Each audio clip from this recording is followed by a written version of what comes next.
ಮಂಗಳೂರಿನಲ್ಲಿ ಮತ್ತೊಮ್ಮೆ ನೈತಿಕ ಪೊಲೀಸ್ಗಿರಿ ನಡೆದಿದೆ.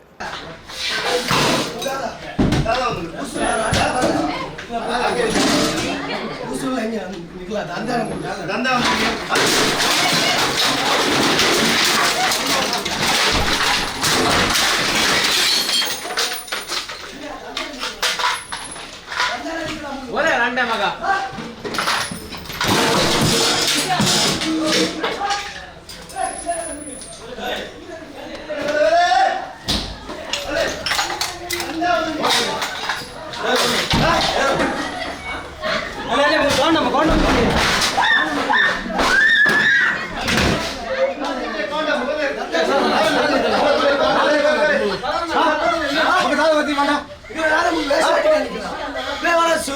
ಗೊತ್ತಿಲ್ಲ ಅಂತ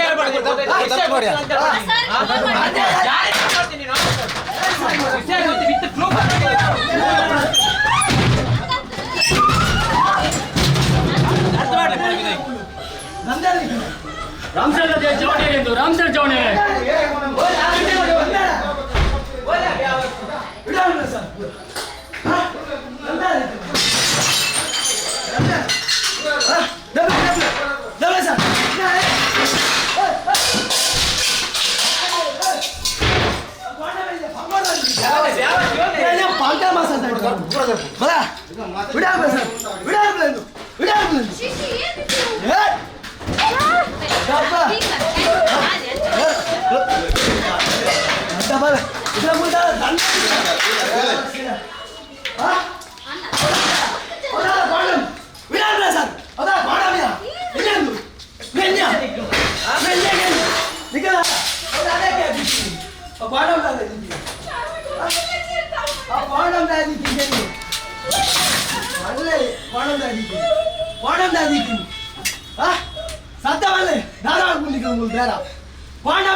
ಮಸಾಜ್ ಪಾರ್ಲರ್ ಮೇಲೆ ರಾಮಸೇನೆಯ ಕಾರ್ಯಕರ್ತರು ಎಂದು ಹೇಳಿಕೊಳ್ಳುತ್ತಿರುವಂಥ ಯುವಕರ ತಂಡವೊಂದು ದಾಳಿ ನಡೆಸಿದೆ.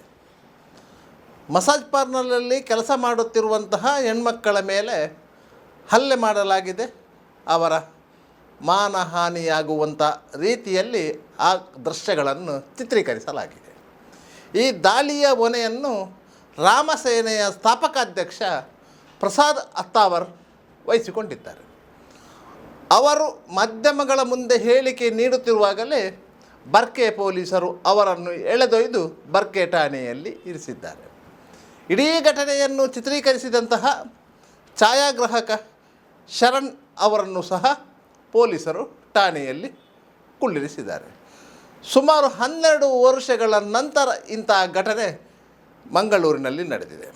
ಯಾಕಂತ ಹೇಳಿದರೆ 12 ವರ್ಷಗಳ ಹಿಂದೆ ಮಂಗಳೂರಿನ ಹೊರವಲಯದ ಪಡೀಲ್ ಸಮೀಪದ ಮಾರ್ನಿಂಗ್ ಮಿಸ್ಟ್ ಎಂಬ ಕಟ್ಟಡದ ಮೇಲೆ ದಾಳಿಯಾಗಿತ್ತು.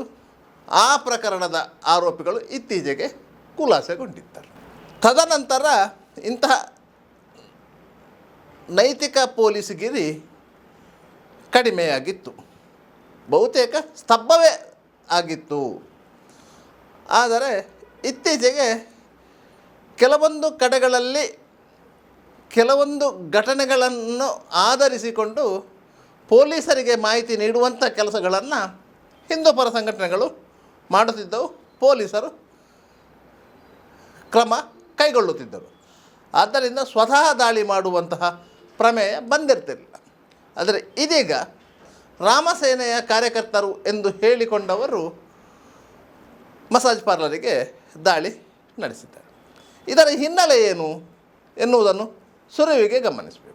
ಮಂಗಳೂರು ನಗರ ವ್ಯಾಪ್ತಿಯಲ್ಲಿ ಸುಮಾರು 40ಕ್ಕೂ ಹೆಚ್ಚು ಮಸಾಜ್ ಪಾರ್ಲರ್ಗಳಿವೆ.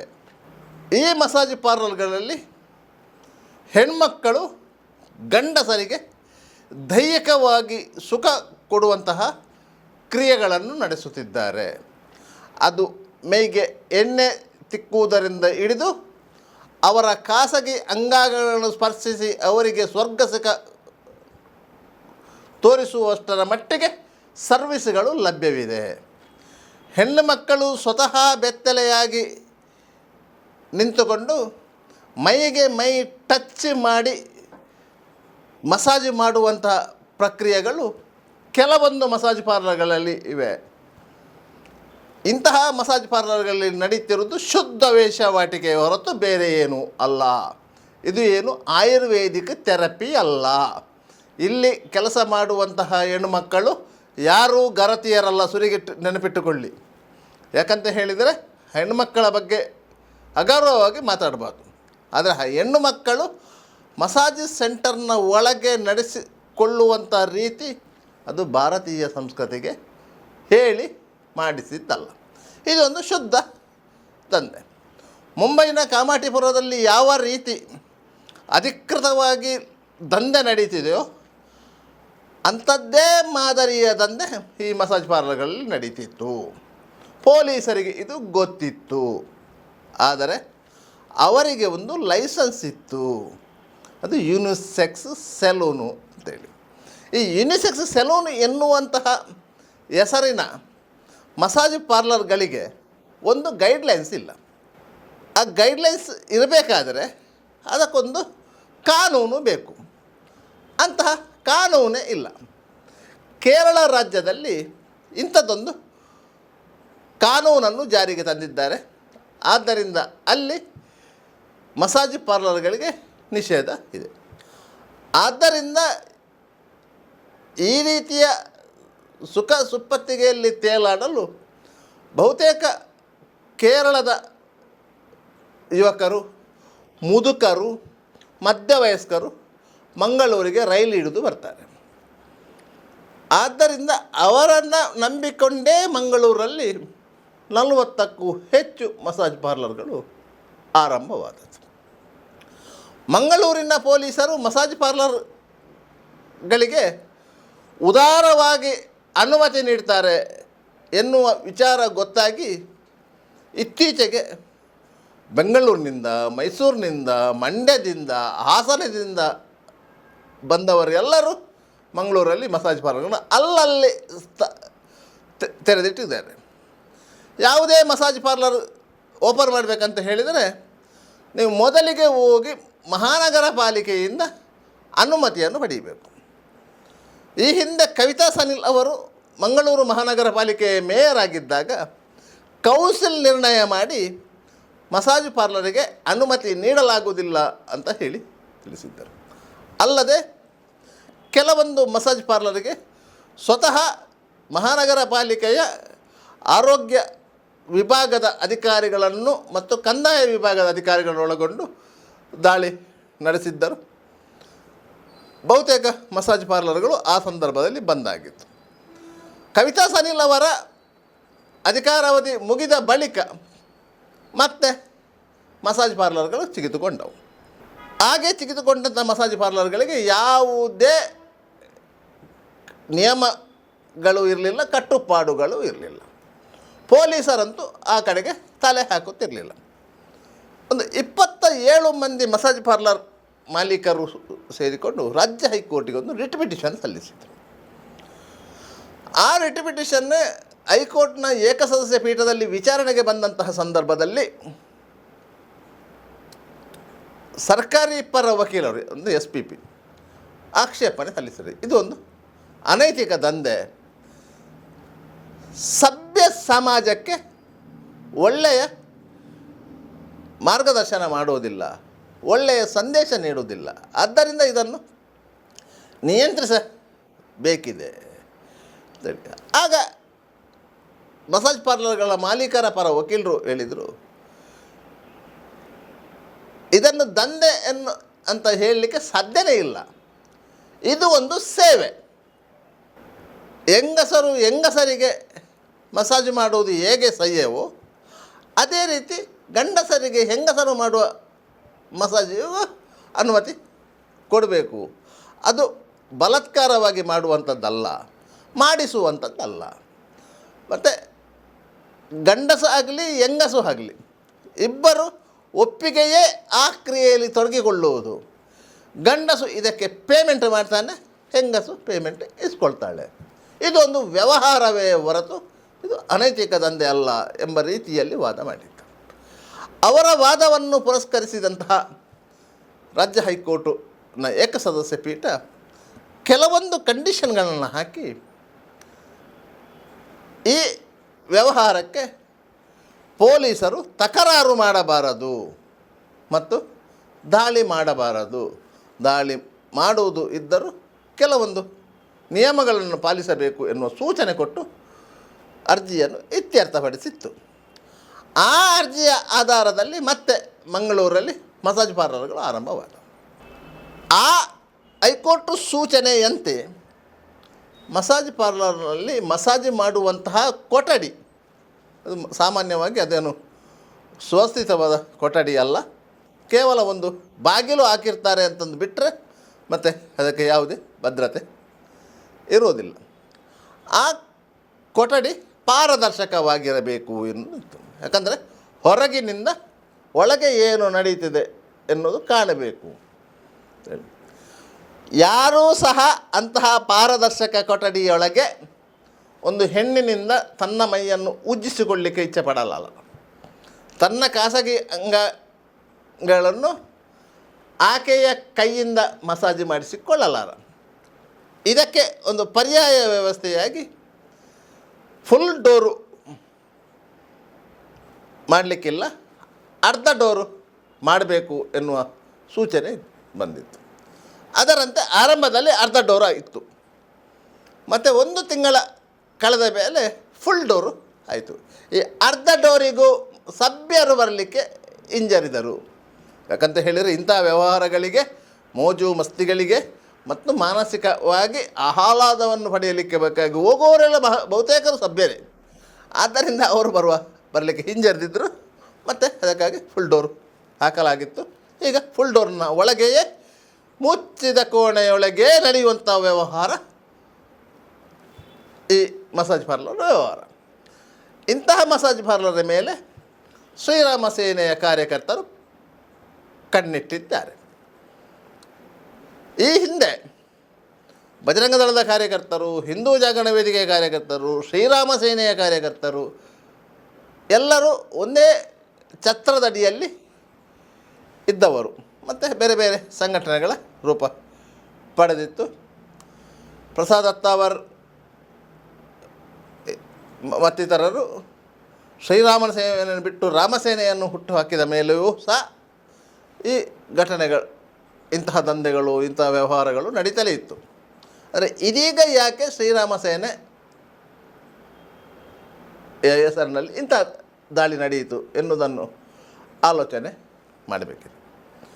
ಇತ್ತೀಚಿನ ದಿನಗಳಲ್ಲಿ ಮಂಗಳೂರಿನ ವ್ಯಾಪ್ತಿಯಲ್ಲಿ ಏಕ್ದಮ್ ಎನ್ನುವಂಥ ರೀತಿಯಲ್ಲಿ ಮಸಾಜ್ ಪಾರ್ಲರ್ಗಳ ಸಂಖ್ಯೆ ಹೆಚ್ಚಾಗತೊಡಗಿತ್ತು. 27 ಮಂದಿ ರಾಜ್ಯ ಹೈಕೋರ್ಟಿಗೆ ಹೋಗಿ ಒಂದು ರೀತಿಯಲ್ಲಿ ಪೊಲೀಸರಿಗೆ ರಿಸ್ಟ್ರಿಕ್ಷನ್ ಇರುವಂತಹ ಒಂದು ಆದೇಶವನ್ನು ತಂದಿತ್ತು.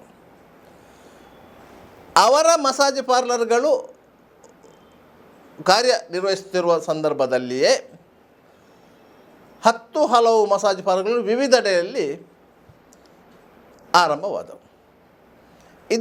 ಇಂತಹ ಮಸಾಜ್ ಪಾರ್ಲರ್ಗಳಿಗೆ ಪೊಲೀಸರ ಮೌಖಿಕ ಸಮ್ಮತಿ ಇತ್ತು ಎನ್ನುವುದಂತೂ ಸ್ಪಷ್ಟ.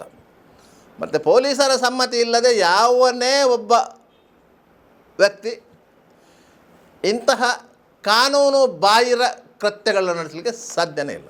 ಅಂದರೆ ಪೊಲೀಸರಿಂದ ಮೌಖಿಕ ಸಮ್ಮತಿ ಇತ್ತು. ಯಾಕಂದರೆ ಅವರು ಬಂದು ಚೆಕ್ ಮಾಡೋದಿಲ್ಲ ಅಷ್ಟೇ. ಚೆಕ್ ಮಾಡ್ತಾ ಬಂದರೆ ಅಲ್ಲಿಗೆ ಗಿರಾಕಿ ಬರುವುದಿಲ್ಲ.